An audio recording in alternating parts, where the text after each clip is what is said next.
السلام عليكم ورحمة الله وبركاته. ازيكم احلى متابعين؟ الفيديو بتاعنا النهاردة ايه؟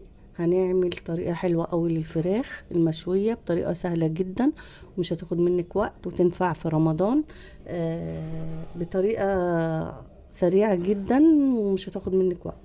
يلا بينا اقول لكم على المكونات بتاعتها والتتبيلة. معايا طماطم، معايا فلفل، معايا توم اخضر ده انا زرعاه، ومعايا بصل. خلاص، ومعايا ايه بقى التوابل؟ معايا فلفل اسود، كزبره، بهارات لحمه او فراخ يمشي، معايا كركم، معايا ورق لورا. بص، طريقه سهله جدا. وطبعا الملح، ما ننساش الملح. تعالوا بقى نحط الملح كده عشان ما ننساهوش اهو. خلاص بس. ومسكنا طبعا الفراخ بتاعتنا، غسلناها حلوه قوي، وعملنا لها نقع وخليناها زي الفله زي ما انتم شايفين كده. فيلا الحاجات دي، خدي المكونات دي كلها اضربيها مع بعض في الخلاط او في الكبه زي ما انت عايزه. خلاص، والكميه اللي انت عايزاها، وعايزه تضيفي عليها بطاطس ضيفي. بس احنا هنعمل فراخ مشويه بطريقه سهله جدا، تنفع لعزومات رمضان ولاي ايه اكل. يلا بينا. هروح اضرب على الحاجه دي في الكبه عشان الصوت، وهرجع لكم تاني. ادي يا بنات اهي، عملت التتبيله حلوه قوي وجميله قوي. عايزين تنعموها، اضربها في الخلاط، هي جميله كده. ومعايا ايه بقى؟ معايا فلفل اسود وملح.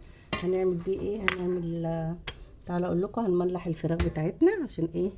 تبقى شاربه كده، لان انا مستعجله عليها. مستعجله عليها. هنملح الاكل بتاعنا كده بالملح عشان يشرب كده زي ما انتم شايفين. طبعا الكميه اللي انت عايزاها. بدي بقى بعد ما ملحناهم بالملح والفلفل الاسود، جربوا الطريقه دي حلوه قوي. هننزل بقى بالخلطه بتاعتنا كده. هنمشي بقى الفراخ الاول، هندخل بين اللحم كده. بصوا، هدعكها كده. ماما هندعك الفراخ كلها كده بالملح، بالخلطه بتاعتنا، معلش.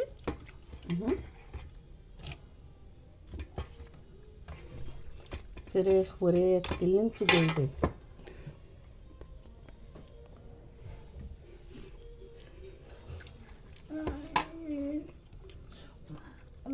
ايدي هننزل ببقيه الخلطه عندنا كده.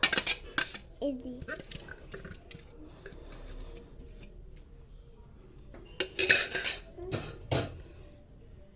خلاص كده، ونزلنا بالخلطه كده.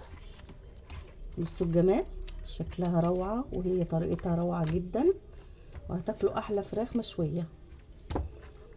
وانا مستعجله، انتوا برضو اعملوا التجربه دي. حطوها على البوتاجاز الاول، تاخد غلوتين 3 كده، وبعد كده تحطوها ايه تستوي.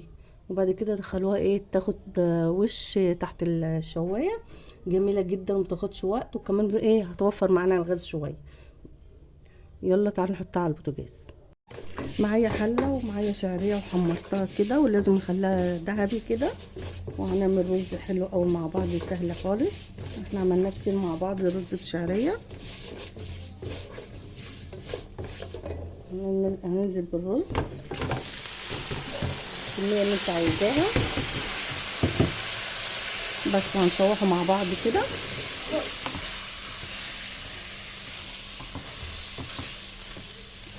ننزل بالملح. ظبطي بقى ملحك، ظبطي ملحك. هنشوح ده كله مع بعض.